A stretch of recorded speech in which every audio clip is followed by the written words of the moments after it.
Part 1. I'm having a bad day. Tell me a story about nice people. When I was around 25, I was waiting for the bus home from work on a snowy night. I was wearing completely the wrong type of coat and shoes. Fashion over function was a big mistake. I was trying to read a book, but it was proving difficult because my hands were so cold and kept shaking. A stranger joined me in the bus stop and asked me if I was cold.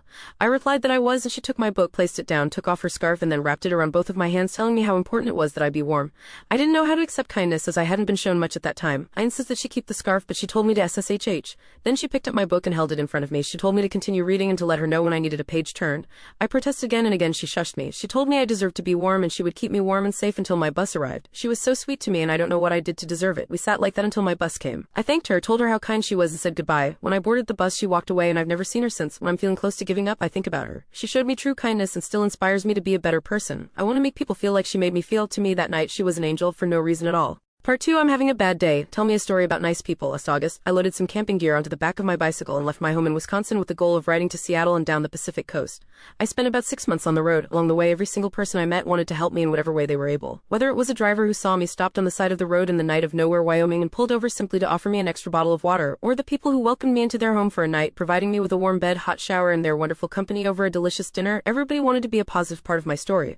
As for the kindest thing I've ever done, the first that comes to mind was from back in high school. My school used the city buses as school buses, and because I lived a block from a bus stop on a route that also went right past the school, my bus just followed that exact route. It also ran just a couple minutes behind a regularly scheduled city bus for the same route. As a result, it wasn't uncommon to see adults commuting to work on the school bus. I also got on early enough that I could always find a seat, but just a few stops later, the seats would often be full and new passengers would have to stand. There was a woman who sometimes got on the bus a short while after me with her young child, like just starting to string together basic 2 or 3 word sentences, and although she could walk pretty well, Mom often carried her. On a couple of occasions when all the seats were already full, I'd notice other students offer the woman their seat and she would always politely decline, but when a seat was available she'd always take it, so I started always sitting near the front of the bus. On those days that I saw the woman waiting for the school bus instead of the regular bus, and when all the seats were already full, I'd stand up right before she boarded the bus and find somewhere to stand for the rest of my ride, and the woman would always take my empty seat. On a couple of occasions when there were still other empty seats when we got to her stop, she and I would chat a little bit. She was really nice and her daughter was very friendly and absolutely adorable. Kept doing that for the last several months of my senior year, but I never told her what I was up to, and as far as I know, none of the other regular passengers who saw me do it ever told her either. Part 3. I'm having a bad day. Tell me a story about nice people. We were in Hong Kong in 2013. I was holidaying with my partner and we went to an ATM and withdrew $2,000. No money came out, but the machine whirred and finally spat out a receipt. It was printed in Chinese so we couldn't read it and assumed the ATM errored out as they sometimes do. We left to find another ATM.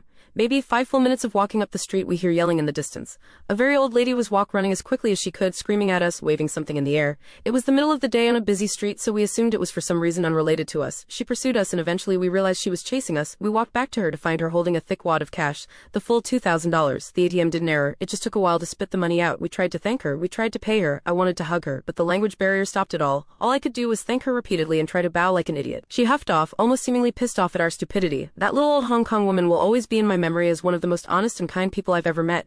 $2,000 USD is a lot of money, and she could have taken our money and we'd never have known. Instead, she chose to chase 2 stupid tourists on her 100-year-old legs in the middle of the day to give it back. Part 4. I'm having a bad day. Tell me a story about nice people. I have 2 stories of funny misunderstandings that were actually very sweet.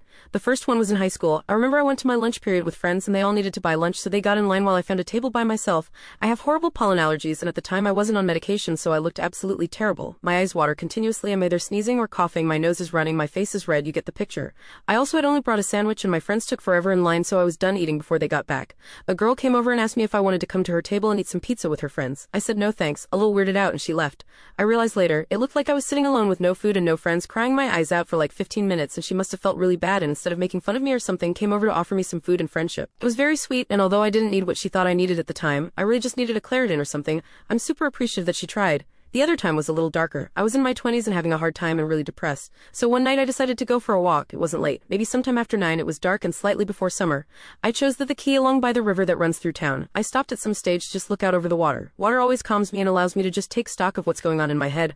I was stood for about 10 to 15 minutes and an older man slowly approached me. He was in his late 60s. And we got talking. This is Ireland, there's nothing new here. But his questions and conversation really got me actually talking about myself and how I was feeling at the time and why I was feeling it. He got me talking like no one had in a long time. I'm a pretty closed book most of the time, but not this night.